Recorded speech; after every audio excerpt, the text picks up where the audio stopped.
ما عندك وجع حجي؟ ماكو وجع؟ الحمد لله.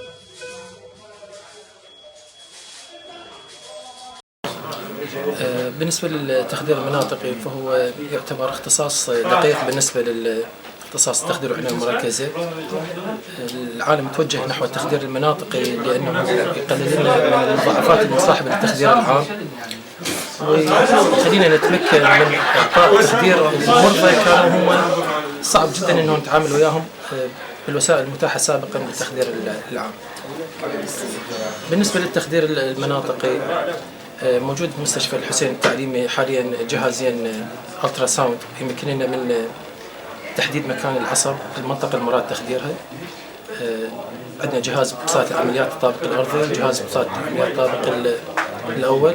الحمد لله والشكر خلال السنة الماضية تمكنا من إجراء عمليات جراحية لأعداد كبيرة من المرضى تحت التخدير المناطقي.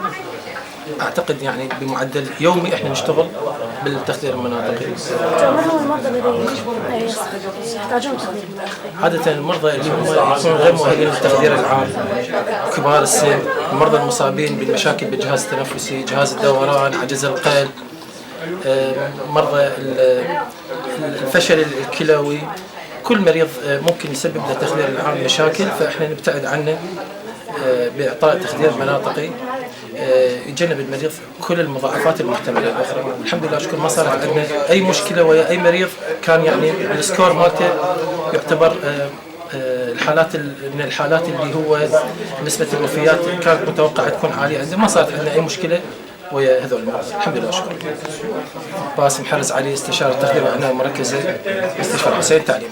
ما مشيت ليه؟ وين رحت حجي وين؟ لبغداد وبعد؟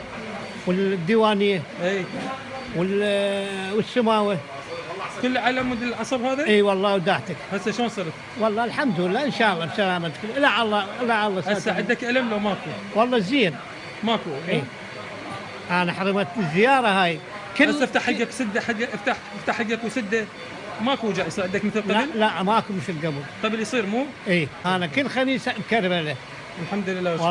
والله انت هاي سنونك شلعتني من ورا العصب، من ورا تصورها وجع بسنانك. اي هي مو بسنانك هي بالعصب. اي يلا الحمد لله وشكرا. عصب الخميس. اي